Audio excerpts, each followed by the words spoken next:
درود بر شما، حالتون چطوره؟ یکی از دغدغه هایی که تک تک شما عزیزانی که وارد رشته برق شدید و دنبال خدماتی در زمینه برق و الکترونیک هستید اینه: آیا مشاغل دیگه‌ای هم هست که بیشتر از برق ساختمان به ما درآمد بده؟ امروز در این چنل و در ادامه این داستان با کمک هوش مصنوعی و چت جی پی تی و اطلاعات زمینه‌ای که بنده هم به اون اطلاعات چت جی پی تی اضافه می‌کنم، به شما 5 شغل دیگر رو معرفی میکنم که درآمدهای بسیار بالایی داره و اگر میلیاردرتون نکنه مطمئنا میلیونرتون میکنه. در ادامه با ما باشید، سوالات رو میپرسم و براتون یکی یکی تحلیل میکنم، درآمد ریالیش رو بهتون میگم، معادل دلاریش رو براتون مثال میزنم و یک سری توضیحات تکمیلی تا ببینیم که تصمیم شما چه خواهد بود. ممنونم، در ادامه با ما باشید. بریم. خب اومدیم سراغ چت جی پی تی. بنده ابوالفضل خاندانی هستم در چنل برقمند. لایک، سابسکرایب یادتون نره و زنگوله کوچیک اون گوشه رو به صدا در بیارید تا از ویدیوهای جدیدمون با خبر بشین. در زمینه برق سوال پرسیدم که 5 شغل رو به ما بگی: مهندسی برق، طراحی، توسعه و آزمایش تجهیزات الکتریکی و الکترونیکی. گرایش‌های مانند قدرت، مخابرات الکترونیک و کنترل می‌تواند درآمد بالایی داشته باشند. بله، و این نیازمند به تخصصه. مرحله دوم تکنسین برق، نصب و تعمیر سیستم‌های الکتریکی در صنایع بزرگ مانند کارخانه‌ها. تخصص در کار با ماشین آلات پیچیده الکتریکی درآمد بیشتری به همراه دارند. باز هم نیازمند به تخصص دانشگاهی هستش. برق کار ساختمان‌های تجاری و صنعتی.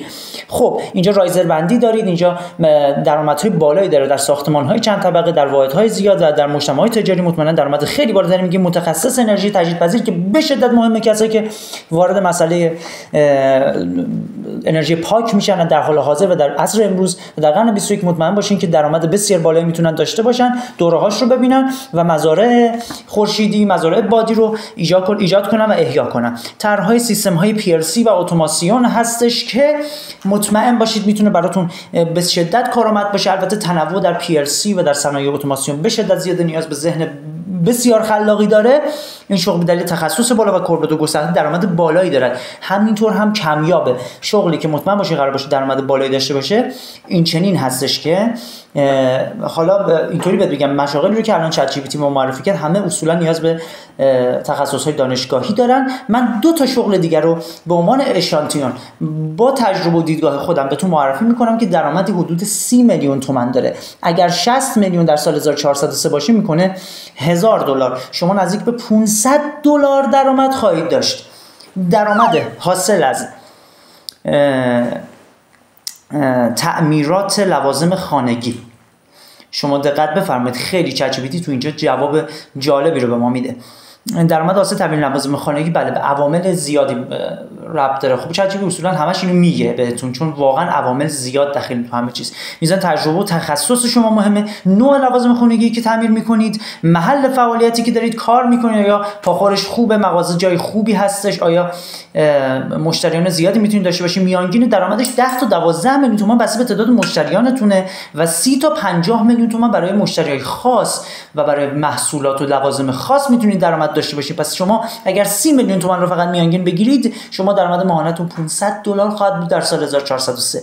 در فصل‌های مثل تابستان برای کولر گازی، برای سیستم‌های سرمایشی و در زمستان برای سیستم‌های گرمایشی الکترونیکی و تعمیرات اونها مطمئن باشید درآمد خیلی خوبی خواهید داشت و مستلزم این هستش که خدمات با کیفیت بدین، تخصص خوبی داشته باشین، مشتری مداری قشنگی داشته باشین. پس سوال بعدی که براتون طرح میکنم خیلی جالب هستش، دقت بفرمایید.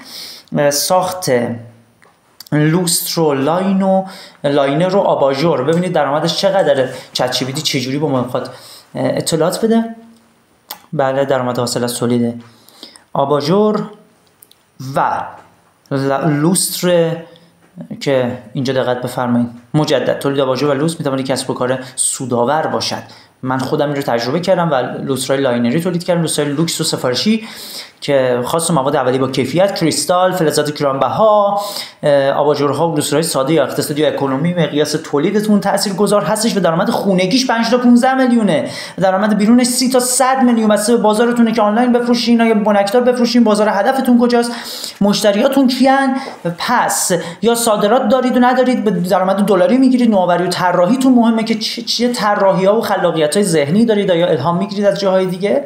و هزینه تولیدشون بررسی شده، هزینه تولید 200 تا 500 هزار تومان آباژورهای ساده است ولی فروششون 500 تا 2 میلیون تومانه، یعنی شما 100% سود میخورید. لوسترای کریستال هزینه تولیدشون 3 تا 10 میلیون تومان، شما 8 تا 30 میلیون بفروشیدشون، یعنی 100% و بالای 100% سود دارید. بس جمع‌بندیتون رو براتون میکنم. درآمد ماهانه از تولید آباژور و لوستر بسته به سرمایه اولیه‌تون و میزان تقاضاتون و بازه‌ای که دارید کار انجام میدید داره. پس امیدوارم که توضیحات من براتون کارآمد بوده باشه و امیدوارم که در ویدیوهای بعدی برای مشاغل دیگه بهتون کمک‌های بزرگی بتونم بکنم. حالا نمیگم ویدیوهای بعدی، ولی ویدیوهای بعدی مطمئنا خیلی تکمیل‌تر راجع به مشاغل زمینه‌ای باهاتون صحبت خواهم کرد. موفق باشید. درود بر شما. خدا نگهدارتون.